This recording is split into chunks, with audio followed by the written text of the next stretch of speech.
Empire star Jussie Smollett has been beaten in a brutal homophobic and racist attack, and family and celebs are calling for justice. Hey guys, I'm Chanel Herlin, and it's 2019. When is this going to change? Jussie Smollett from the hit show Empire has been hospitalized due to a hate crime, and I've got all the details you need to know. Early this morning, Jussie was attacked outside a Subway sandwich shop in Chicago. The Chicago Police Department has said, quote, 2 unknown offenders approached him and gained his attention by yelling out racial and homophobic slurs towards him. They put a rope around Jussie's neck, and once they fled, he was hospitalized immediately. Thankfully, we have the news that he's in good condition, as this brutal attack could have turned deadly. The severity of the allegations has the authorities looking into this attack as a hate crime. And this is the freaky part. There are also reports that Fox Studios in Chicago received a death threat a week before this attack. So was this something that had been brewing for some time? Was Jussie followed? Were these offenders just waiting for the right time? It's sickening. Jussie isn't a stranger in the industry. He's been acting for nearly 3 decades, having his first featured role in 1991. He is of course also known as Jamal Lion in Empire, which is why this attack is so devastating to so many fans and celebs alike, because this guy is so respected and loved by all. Since this morning, his Empire family and other celebs have reacted and are showing their support. Empire co-creator, writer and producer Danny Strong tweeted 2 emotional messages where he praised Jussie before speaking about the utter terror of racism in our society. He said, quote, "He is a kind and profoundly talented soul whom I respect with all my heart. The terror of racism and homophobia has no place in our society. It is the most indecent way to live." He continued, "Whoever did this, do not forget that you are nothing but hate-filled cowards, while Jussie's talent and activism will continue to shine a bright light onto the world for decades to come." Actress Lala Anthony posted a photo of Jussie on Instagram with the caption, "I stand with you, Jussie, praying for your speedy recovery. This makes me sick to my stomach. In 2019, this is still happening. Pay attention." Actress Zendaya tweeted, "This is heartbreaking and terrifying. Please pay attention to what's happening here. Sending all my love to Jussie." And comedian Margaret Cho tweeted, "No words, love to you, Jussie." TMZ's latest report is that Jussie and the rest of the Empire cast will have armed security going forward while they continue to shoot the show in Chicago. Like both Zendaya and Lala have said, pay attention. This is devastating, and we're all just thinking of Jussie and wishing him a speedy recovery. Send Jussie some well wishes down in the comments below, and subscribe to our channel to stay updated with the story. Justice for Jussie! Justice for Jussie! Justice for Jussie!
huge news story going on. It's about a terror attack on a Florida naval base in which a Saudi national kills 3 sailors. The terrorist embraced radical Islamic ideology years before he came here to train. He expressed extremist thoughts on social media.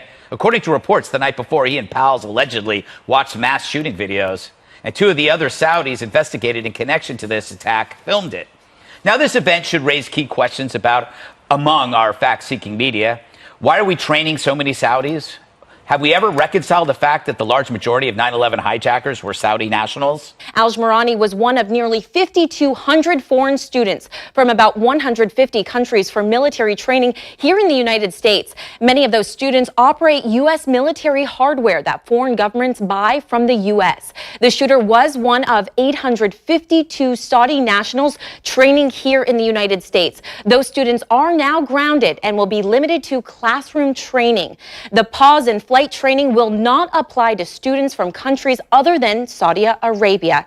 Now, there's still questions. What will happen with this training program moving forward? I have reached out to the Navy to learn more. We will keep you updated on air and online, news4jax.com, as soon as we know more.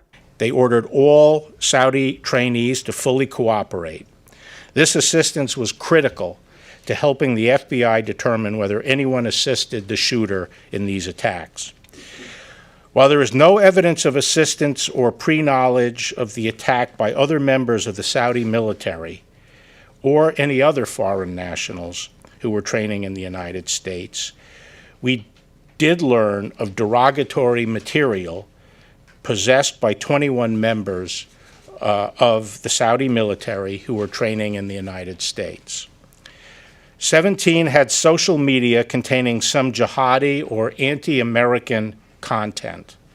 However, there was no evidence of any affiliation or involvement with any terrorist activity or group.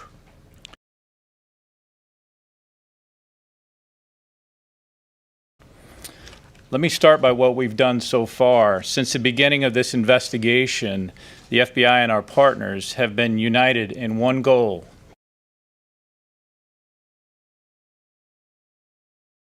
I want to get back to the men and women, but I have one quick question for you. Congress has done something today that they have never done to you before.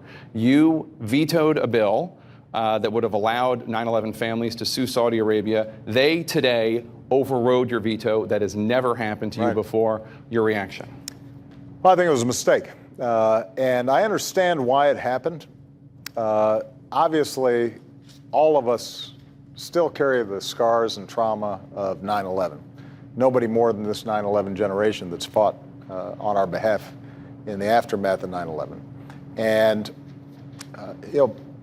those families deserve support and they deserve resources. That's why we set up a victims' compensation fund. And on average, families received about $2 million each. But what this legislation did was it said if a private citizen believes that having been victimized by terrorism, that another country didn't do enough to stop one of its citizens, for example, in engaging in terrorism, then they can file a personal lawsuit, a private lawsuit in court. And the problem with that is that if we eliminate this notion of sovereign immunity, then our men and women in uniform around the world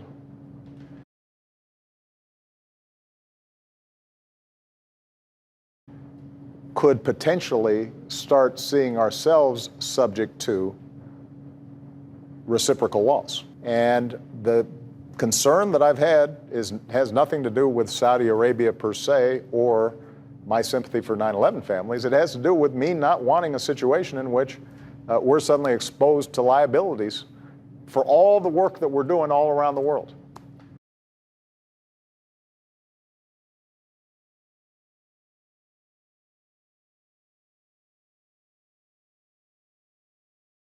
And suddenly finding ourselves subject to the private lawsuits in courts where we don't even know exactly whether they're on the up and up in some cases. So this is it's a dangerous precedent, and it's an example of why sometimes you have to do what's hard. And frankly, I wish Congress here had done what's hard. I didn't expect it, because voting, if you're perceived as voting against 9/11 families right before an election, not surprisingly, that's a hard vote for people to take. But it would have been the right thing to do. Today, I'm coming to the floor not to talk about Democrats or Republicans, but to talk about a third group that also wields tremendous power in Washington: Citigroup. Mr. President, in recent years, many Wall Street institutions have exerted extraordinary influence in Washington's corridors of power. Citigroup has risen above the others. Its grip over economic policy making in the executive branch is unprecedented. Consider just a few examples. 3 of the last 4 Treasury secretaries under Democratic presidents have had close Citigroup ties. The 4th was offered the CEO position at Citigroup, but turned it down.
Chair of the Federal Reserve System is a Citigroup alum. The Undersecretary for International Affairs at Treasury is a Citigroup alum. The U.S. Trade Representative and the person nominated to be his deputy, who is currently an Assistant Secretary at Treasury, are Citigroup alums. A recent chairman of the National Economic Council at the White House was a Citigroup alum. Another recent chairman of the Office of Management and Budget went to Citigroup immediately after leaving the White House.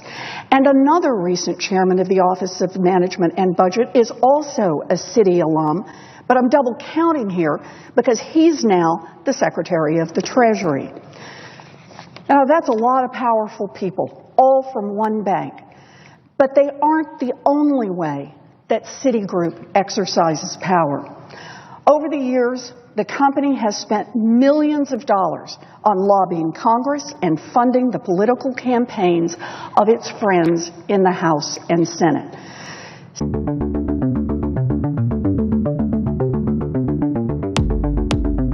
I am happy to be in the region, back in the region, and so pleased to be able to welcome back to the program His Highness Prince Al Walid bin Talal of Saudi Arabia. Your Highness, nice to have you on the program. Thank you for joining us. Nice to be in your program, Maria, again. Let me kick it off and get your reaction. You being the single largest shareholder of Citigroup, what is your reaction to the government's rescue plan? Well, I think what took place today was very dramatic in very dramatic times. I have always been in touch with Mr. Vikram, especially lately. And as he confirmed last week in several town hall meetings, that Citigroup was solid, was a company flushing almost $100 billion of revenues every year. And with the program he has set of cost cutting to around $50 to $52 billion, this keeps around $50 billion as operating margin to play around with. So Citigroup, although the price went down to a very unreasonable price lately, it still was on very solid grounds. And clearly what took place this morning.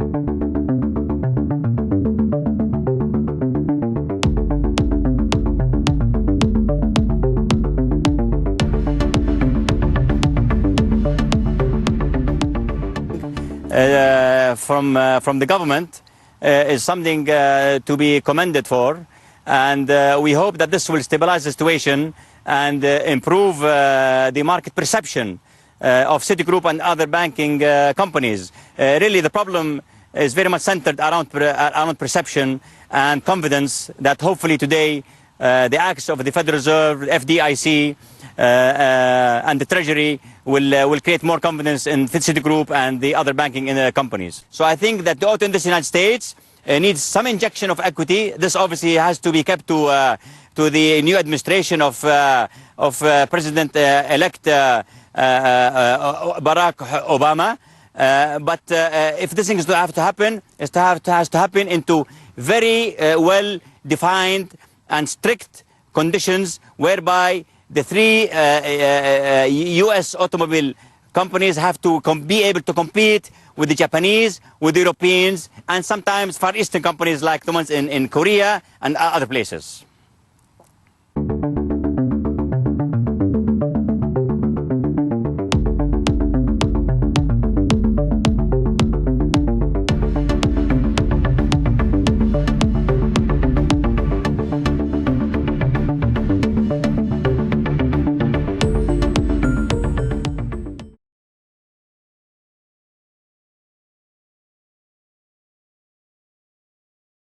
The Ohio State attacker. He was a Somali refugee.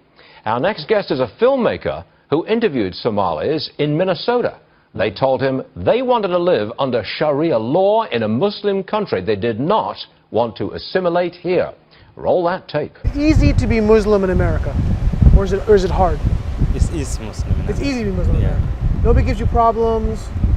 No, it's no problem. And you go to school here, obviously. Yeah. And the kids, are they good to you? Are they nice to you? Is it tough? Oh yeah. It's not tough at all. It's not tough at all. No. This is a free country. That's the beauty of it. So we love America. I mean, you know, it's a great country. Freedom of speech, freedom of choice of your religion. Right.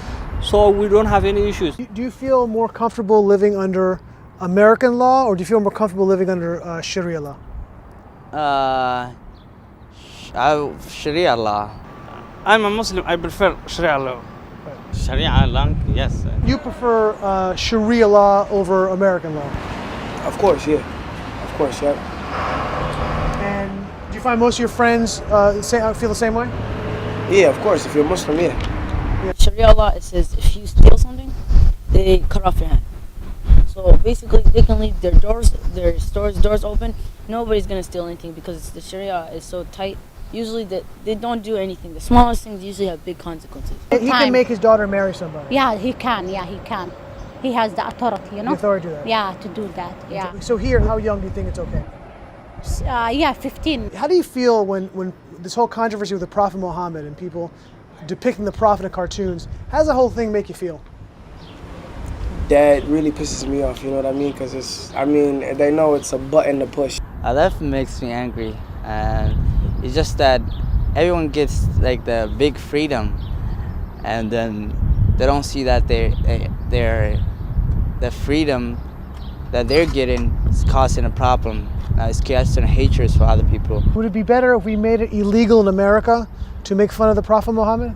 Definitely, yeah. Do you think we should make a law that makes it illegal to? That would be better. Yeah, that would be better.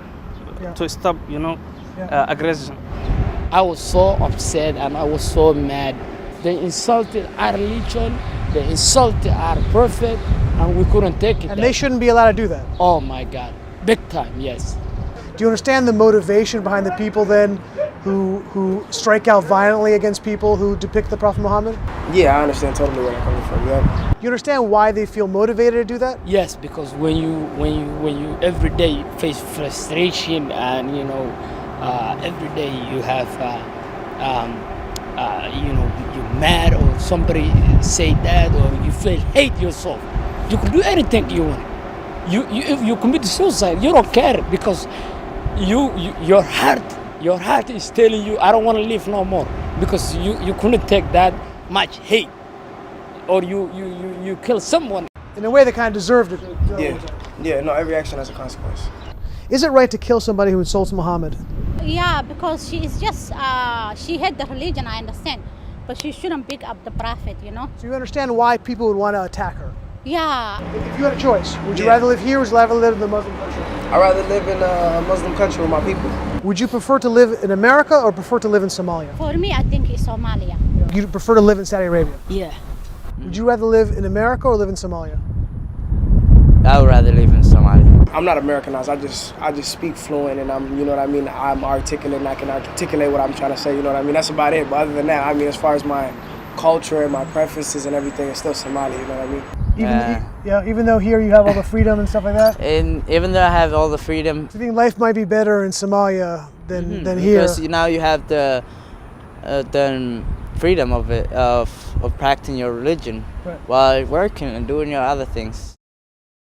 What else did? Okay, on that tape we heard they want to live under Sharia law. Right. They preferred to live in a Muslim country. Correct. And they wanted a law that says you can't make fun of the Prophet Muhammad. Right. What else did they? We took a step further. We said, do you understand or support violence against people who depict or make fun of the Prophet Muhammad?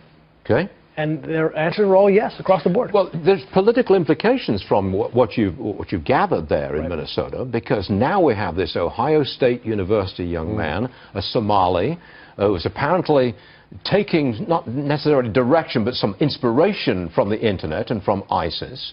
And so it's very much in the news. What do we do with Somalis who've come to America and don't want to be here? Tonight, a mysterious twist in the death investigation of a government whistleblower. His body found in Amador County. His death, first believed to be suicide, but now investigators are backtracking. CBS 13's Rick Boone with what detectives are now saying.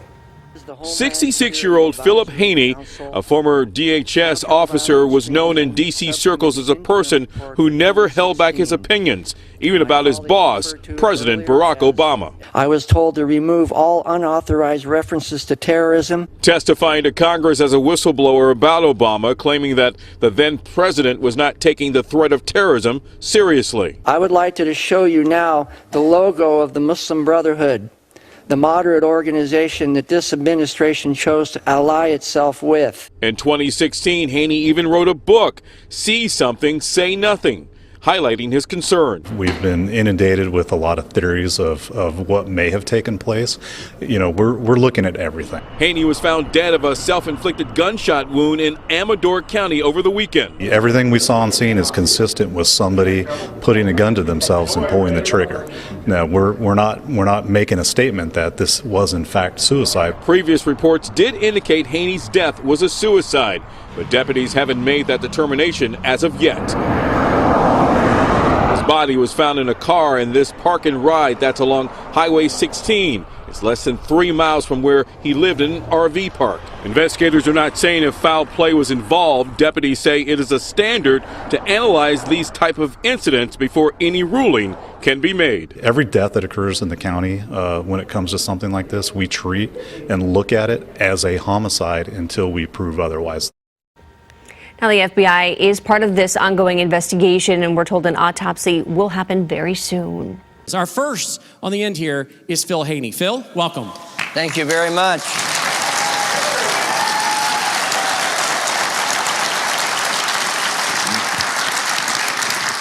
I'm a founding member of the Department of Homeland Security. My specialty was counterterrorism and the strategy and tactics of the global Islamic movement.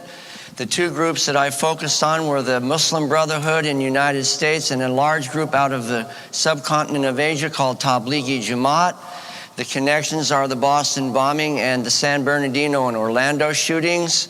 The U.S. government shut my cases down and deleted the information from the system. I was given, in the course of those research activities, credit for finding 300 terrorists during the course of my career. Thank you very much.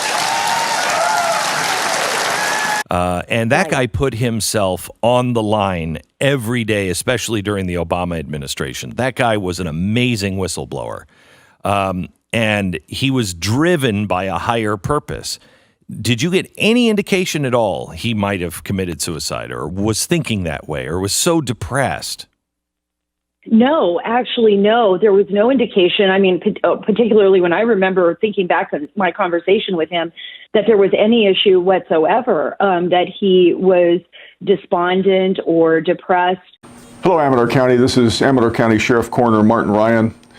I want to talk to you today a little bit about an investigation that we've had ongoing since Friday, February 22nd, concerning the death of a Philip Haney, who at the time of his death was residing in the 49er RV Village area in a recreational vehicle. Mr. Haney was found outside of his vehicle in the park and ride lot adjacent to Highway 16 near Highway 124. A lot of speculation has been made as a result of that. We have issued the limited information that we can release, but I did want to take a chance here to talk to you about what exactly has been going on without specific details. Number one is there's been a lot of speculation that my office came to an immediate conclusion that this was in fact a suicide. If you will go back and review that initial press release, it states clearly that it appeared to be a self-inflicted gunshot wound. That is what we do on any of these types of cases. The initial deputies that arrive on scene make an assessment based upon the totality of information and evidence that they see at the scene prior to calling out the investigators to do the follow-up. That was done in this case as well. That is the start of an investigation. That is not the end of an investigation. We continue to move forward with that, along with some assistance from our fellow agencies in this region, not the least of which is the Federal Bureau of Investigation, which is going to be assisting us with the processing of certain evidentiary documents and things like that, the RV, the vehicle that he was in, a number of different things, a laptop, cell phone, some documentation, handwriting, things like that that need to be analyzed. They are assisting our investigation. I want to make this clear. This is an Amador County Sheriff's investigation. We are being assisted by the FBI on the forensic side of things. The other assistance we're getting is a routine one for us when we call for a forensic autopsy. We utilize the services of the Sacramento County Coroner's Office. They will be conducting an autopsy in this case as well. It is the role and responsibility of a coroner in the state of California to determine the cause and manner of deaths that occur like this. That is what we're going through now. This is going to be a lengthy process that takes time. It takes time to process evidence. It takes time to analyze the documentation, things like that at the FBI, as well as the autopsy information that flows from that from the Sacramento County Coroner's Office. So we will keep you updated as we can. We cannot give specifics. We are being inundated nationally with inquiries into Mr. Haney's death, but we are not commenting on that. We cannot. We will not make a final determination on this matter until all of the evidence is analyzed, all the forensics are completed, and our investigation is completed. And it won't be until then that we make that final determination. No determination has been made. No determination will be made until this is completed. Thank you.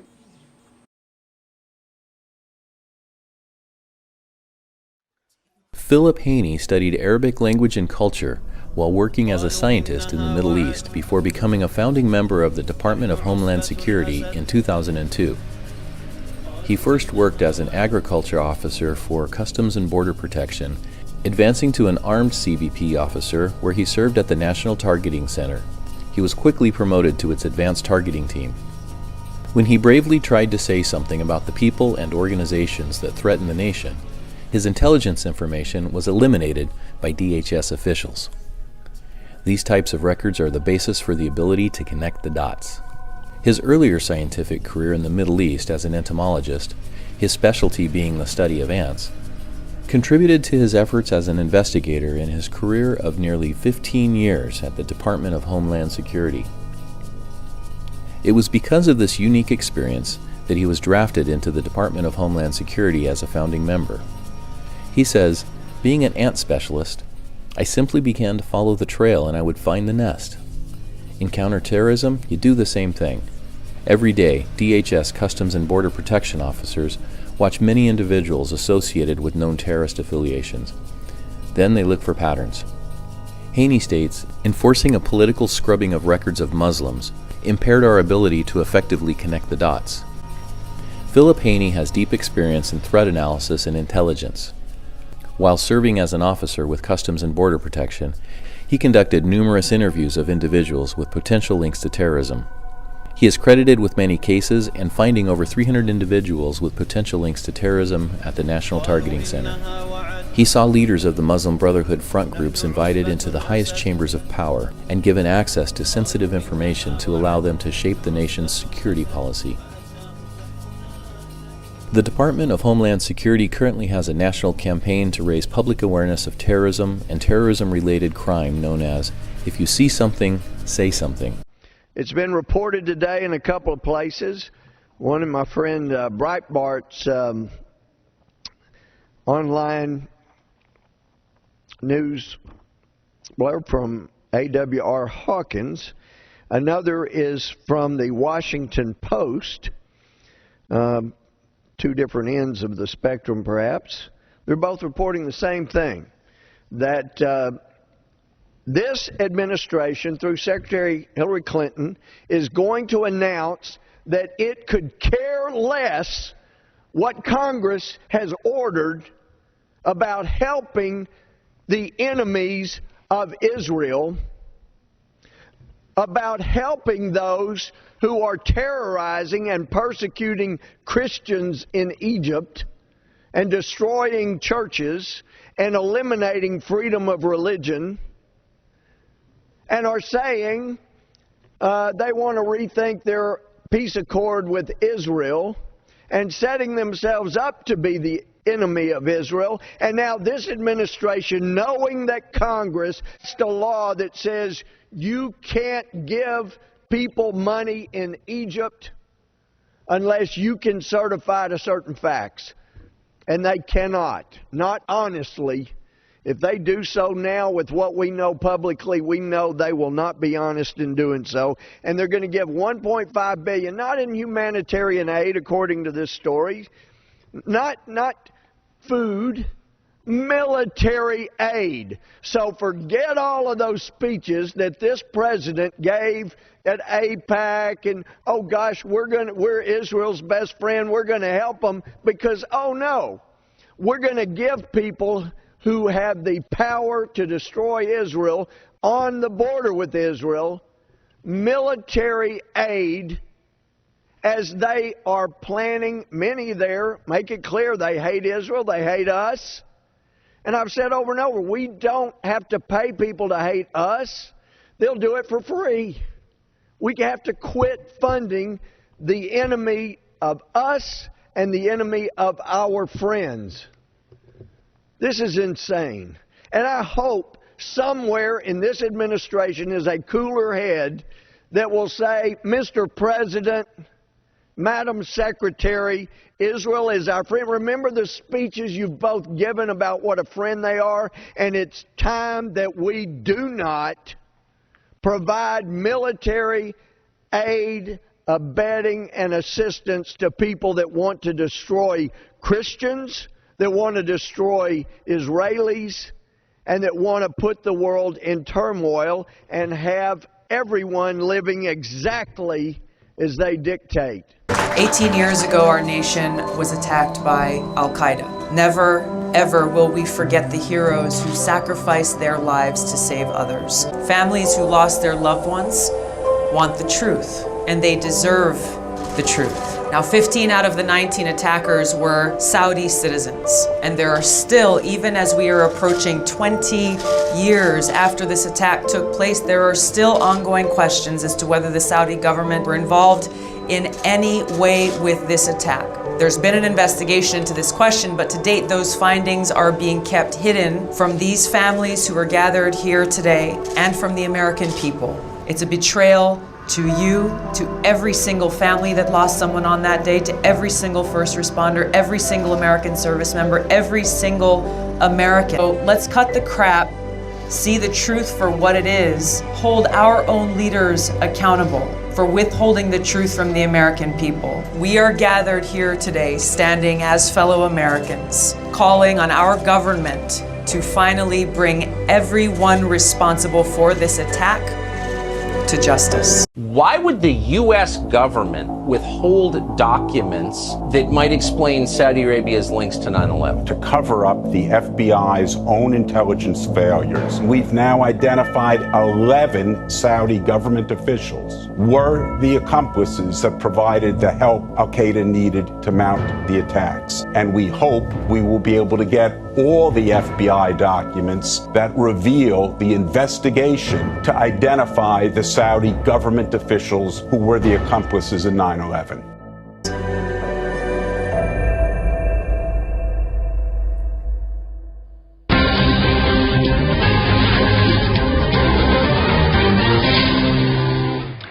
It was a long time coming, but tonight we are getting a chance to go over a chapter of history that has been secret up until now.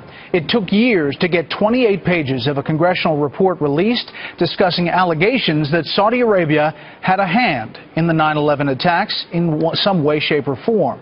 Tonight, we bring back correspondent Kevin Corke at the White House to show us what's inside. Was the Saudi government involved in any way in the 9/11 attacks, directly or indirectly? The previously classified 28 pages of the 2002 congressional report on 9/11 suggest the answer is yes. The documents, released today by the House Intelligence Committee, confirmed suspicions that the 9/11 terrorists, most of whom were Saudi nationals, likely received support from Saudi intelligence officers. One section of the report states, quote, while in the United States, some of the September 11th hijackers were in contact with and received support or assistance from individuals who may be connected to the Saudi government, saying again later, quote, there is information, primarily from FBI sources, that at least 2 of those individuals were alleged by some to be Saudi intelligence officers. White House officials warned that the information in the 28 pages, which still has 156 redactions, was only preliminary intelligence. These pages, while they don't shed any new light or change any of the conclusions about responsibility for the 9/11 attacks, they are consistent with the commitment to transparency that the administration has tried to apply to even sensitive national security issues. There is no Saudi government involvement or involvement by Saudi officials in the events of 9/11. A strong denial from the Saudis right there. And Brett, it may surprise some Americans to learn that the White House and the Saudi government actually do agree on one thing, and that is their opposition to JASTA. That's the Justice Against Sponsors of Terrorism Act, and that, if it made its way through Congress and were signed by a president down the line, could hold, like the Saudi government, for example, financially responsible to 9/11 victims' families. The White House says that would be a very bad idea.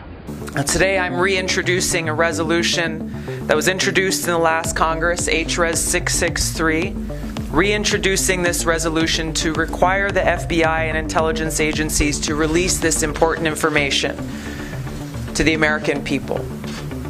Not a highly redacted version of this information that makes no sense, but a declassified version that actually speaks to the truth of what led to that attack on 9/11. We can't know definitively whether it's covering up mishaps or mistakes within the FBI or Department of Justice that could have prevented this attack from taking place, or it's covering the actions taken by the Saudi government, putting the interests of the Saudi government ahead of the interests of the American people, putting the interests of the Saudi government ahead of the interests of the American people and our country and our national security. Families who lost their loved ones want the truth, and they deserve the truth. They want answers.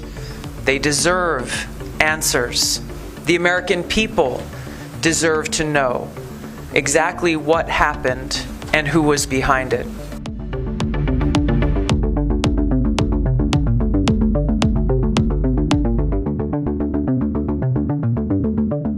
Congresswoman Tulsi Gabbard is one of the very few demanding the full disclosure of Saudi ties to 9/11. Yesterday, she also called for ending U.S. military aid to the kingdom. She joins us tonight. Congresswoman, thanks so much for coming on. Why would the U.S. government ever side with the Saudi kingdom of all countries against our citizens? This story that we are hearing from the families of those who were killed on 9/11 pushes this issue to the forefront, where for so long leaders in our government have said, well, Saudi Arabia is our great great ally, they're a partner in counterterrorism, turning a blind eye or completely walking away from the reality that Saudi Arabia time and again has proven to be the opposite.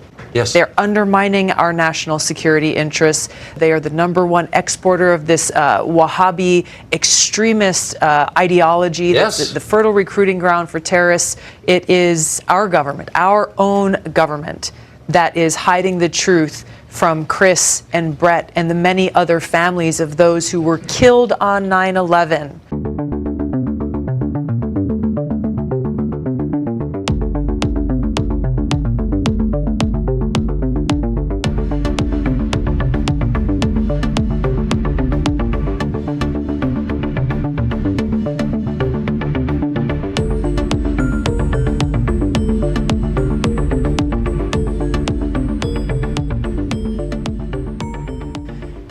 For what? Where do the loyalties really lie? So I was thinking in the commercial break of the number of people I know personally, not abstractly, but have had lunch with in this city who are taking currently money from the Saudi kingdom or their allies in the Emirates, the Gulf states.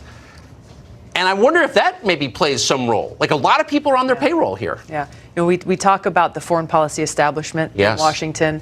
We talk about the political elite, the military-industrial complex. We hear things from some of those people. Well, you know, hey, we sell a lot of weapons to Saudi Arabia. So, you know, if we burn bridges with them, then who are we going to sell our weapons to? Where are we going to get that money from? Use all of these excuses that have nothing to do with the interests of the American people, with our national security interests. And that's, I'm proud and honored to be able to stand shoulder to shoulder with these 9/11 families in demanding this truth, because yes, it is about truth and justice and closure for all of them. Now, as we approach 20 years since that attack on 9/11, it's also about our national security, the safety and security of the American people. I'll never forget, right after 9/11, living here in the city of Washington, our airports were closed, all airports were closed in this country, and learning that chartered flights of Saudi citizens had been allowed with U.S. government approval to take off and run back to Saudi Arabia without being questioned by authorities here. And thinking, you know, if I tried to do that, I'd be in prison. Why are we giving preference to Saudi citizens over our own citizens? Yeah, exactly. It makes no sense if you think about, well, what would happen if we actually had leaders who are putting the interests of our country above all else? You follow the money trail. Follows back to the military-industrial complex. You look at how many of the think tanks here in Washington who send so-called experts to go and testify before Congress who are funded by Saudi Arabia to spout their talking points.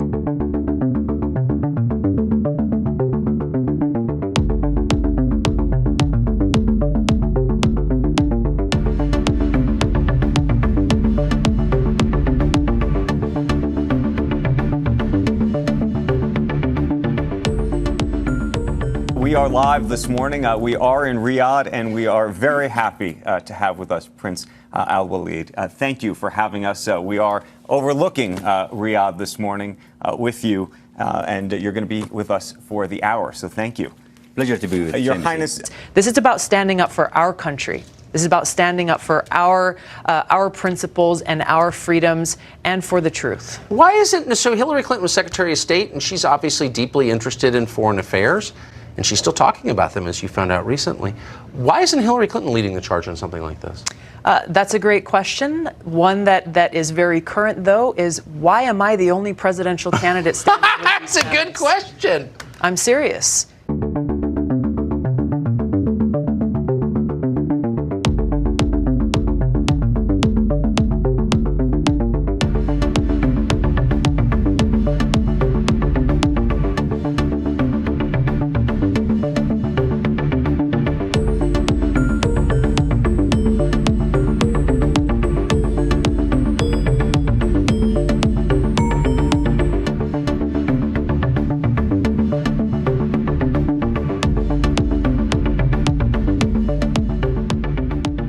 It has been 18 years since the 9/11 attacks, but the families of the victims are still finding that their own government, our government, the U.S. government, is standing in the way of justice. And that's not a metaphor, like literally standing in the way. A group of them, people whose loved ones were killed on 9/11, are suing Saudi Arabia for its alleged role in the attacks.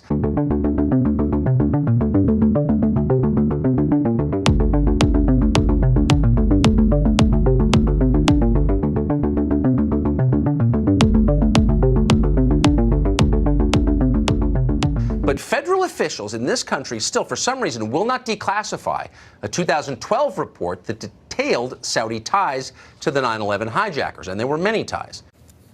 I've had a friend that I met here years ago named Philip Haney.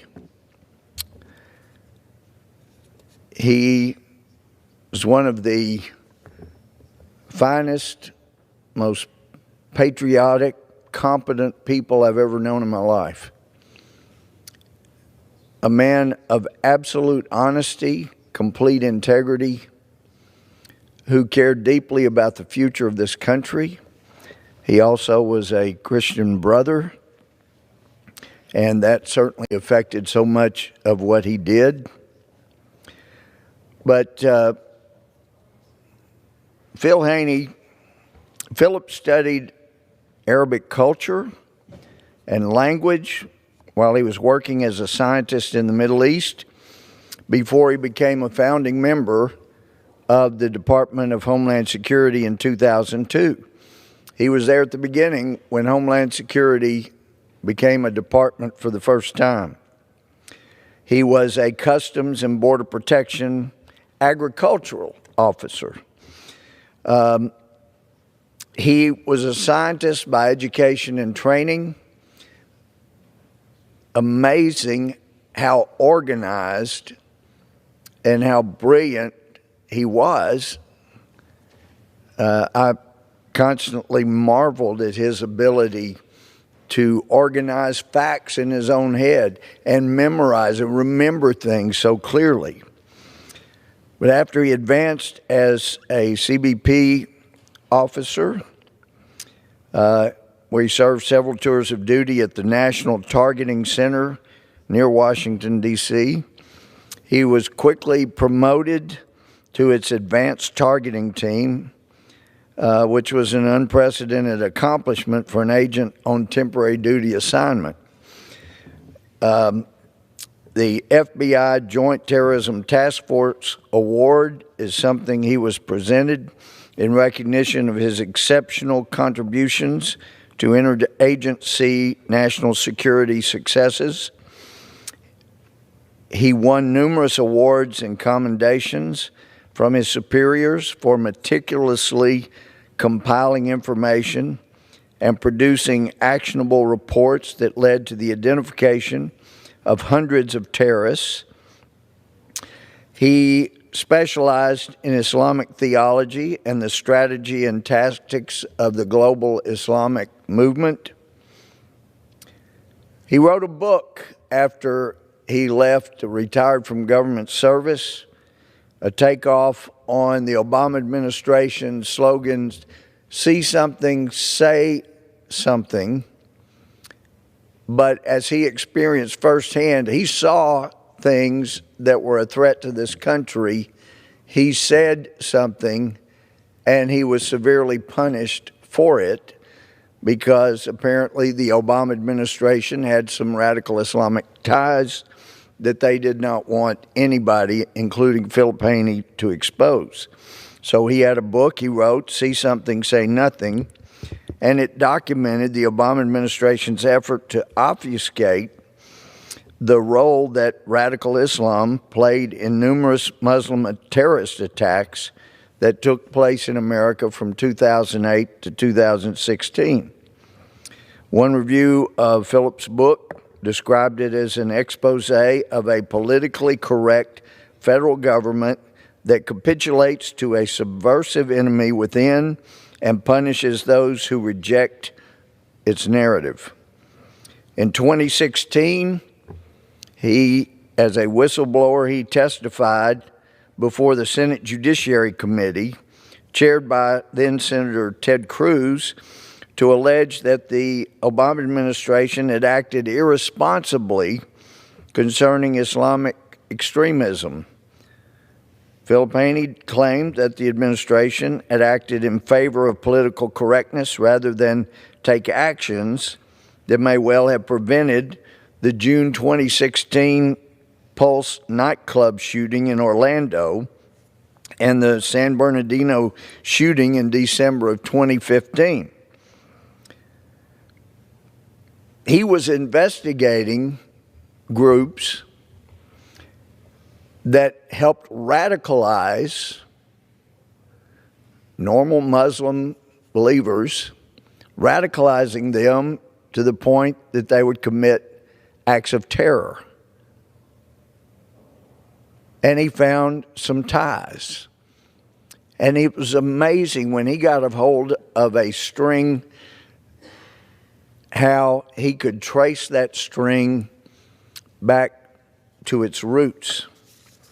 He once said that he did at the Department of Homeland Security what he did with bugs. He followed the trail and found the nest.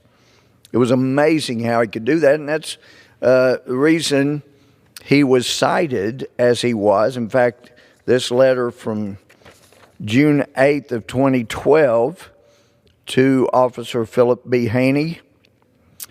On behalf of U.S. Customs and Border Protection, I commend your outstanding contributions while assigned to the National Targeting Center passenger.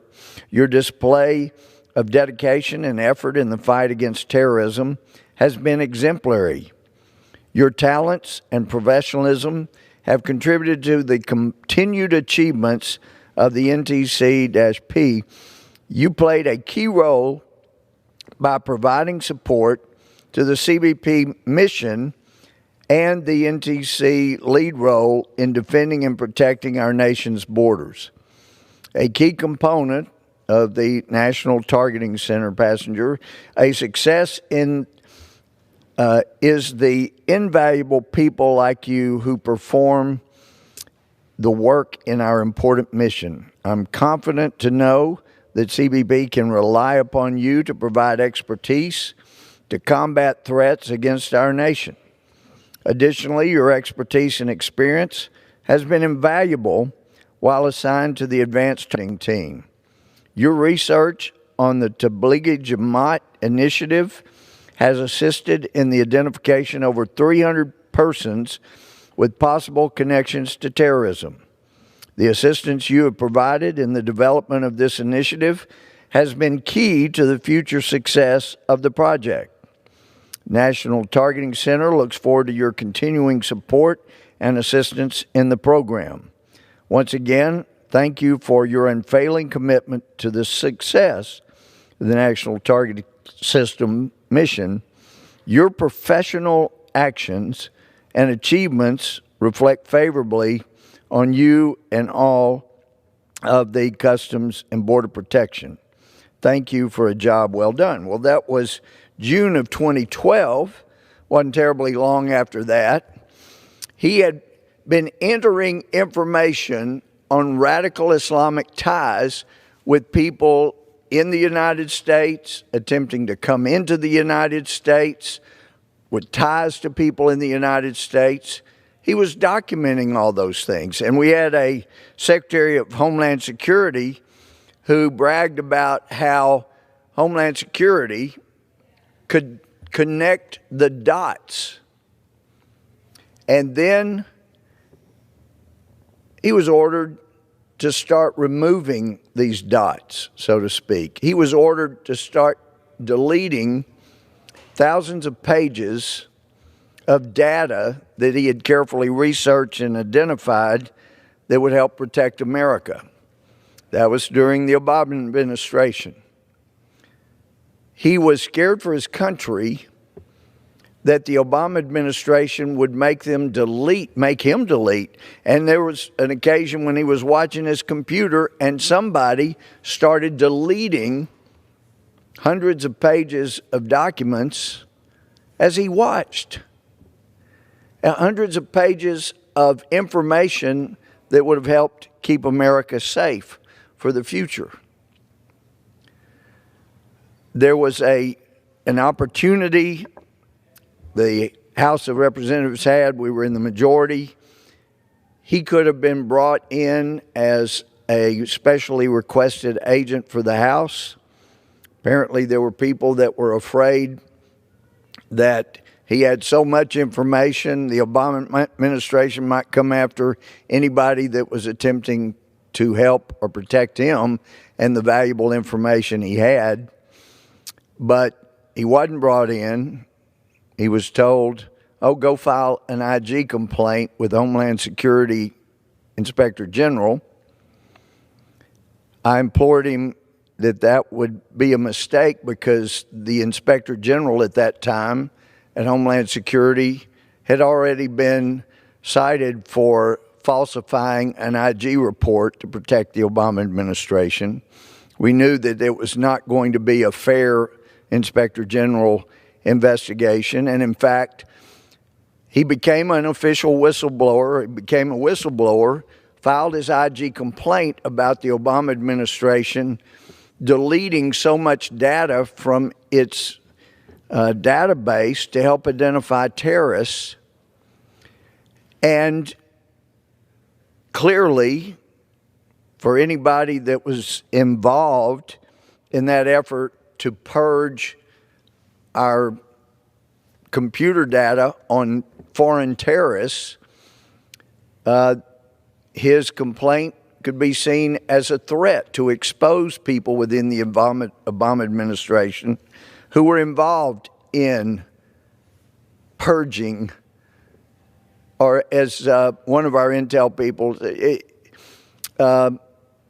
Homeland Security, like DOJ, began to blind itself of the ability to see our enemies.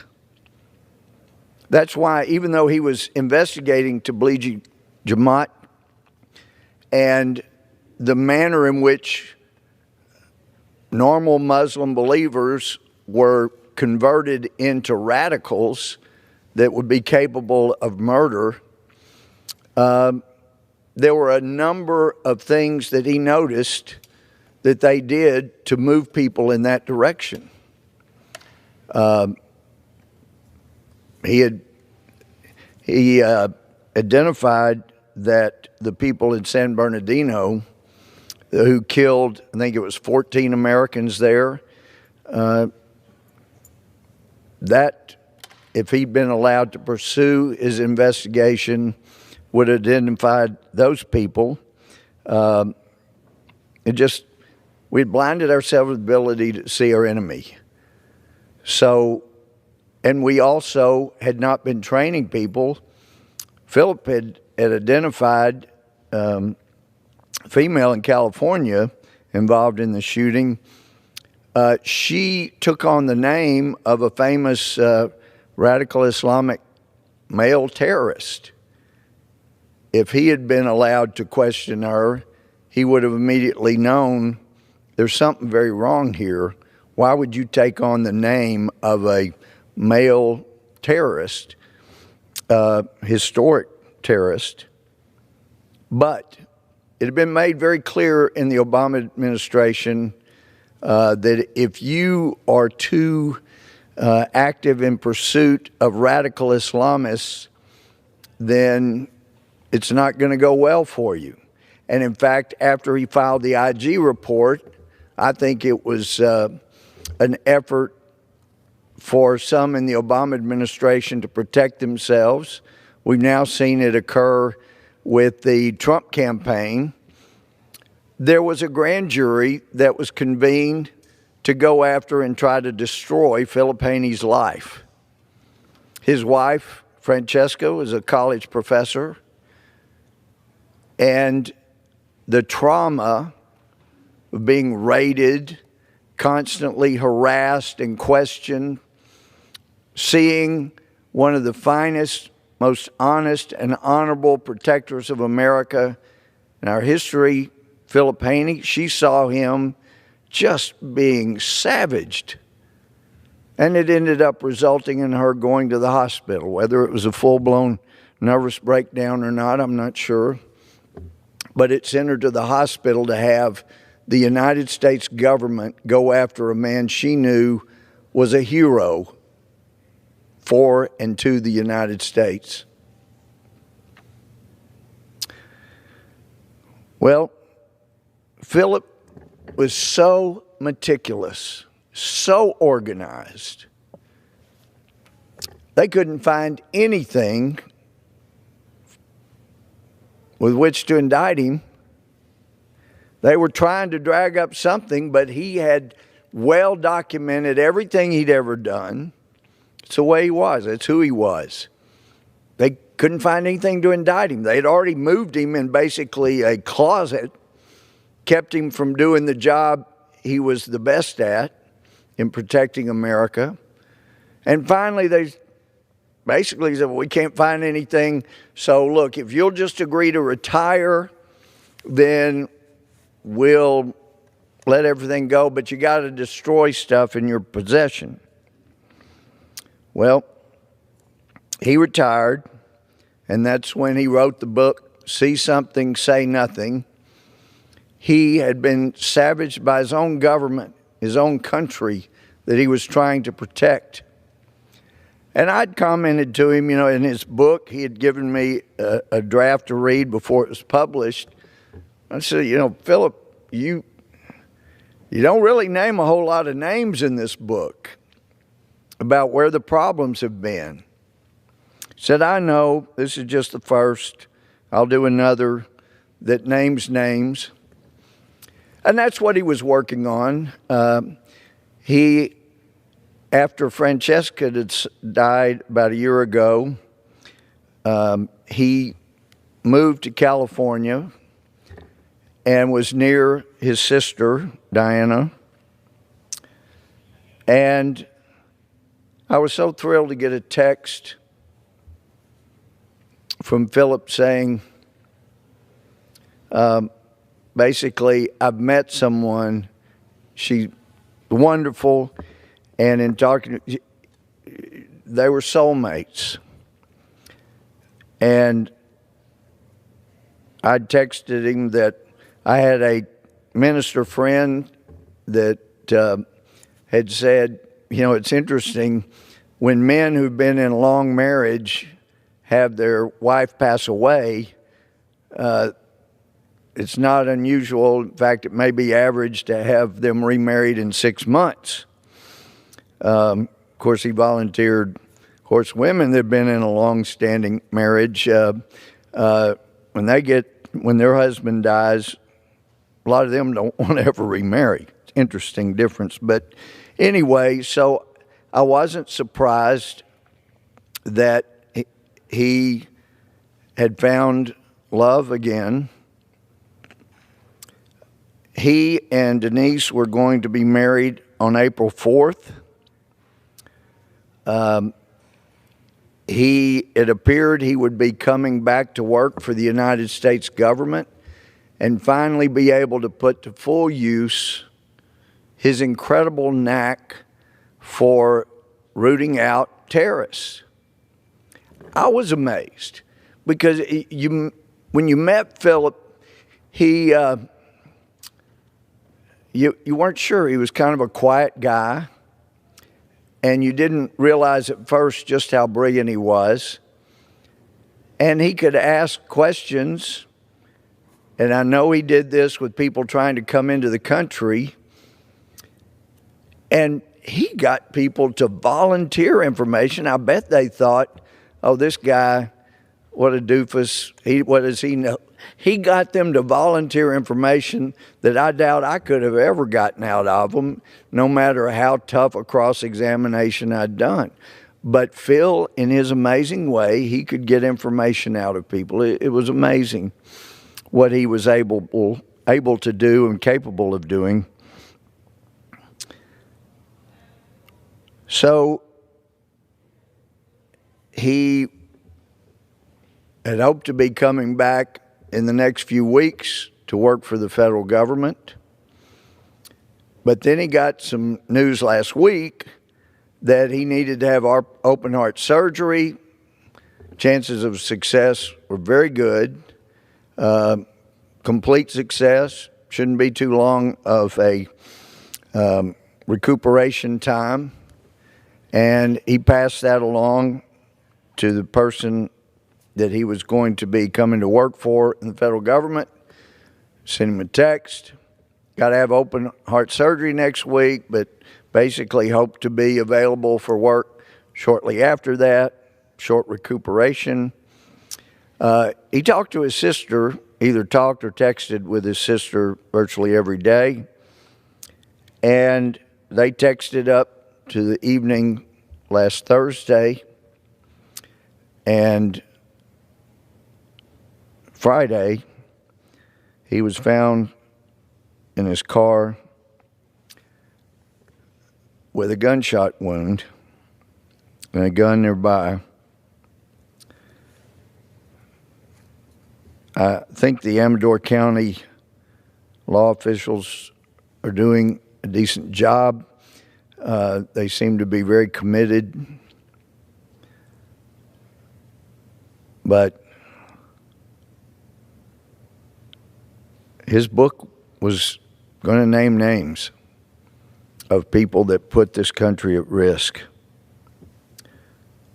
Getting married April 4th.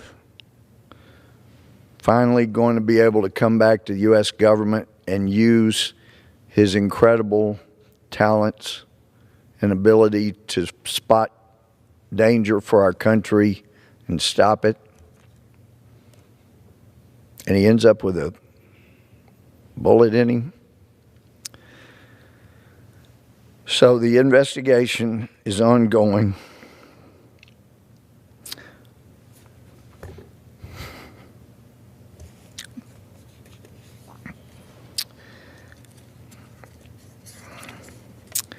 He is severely missed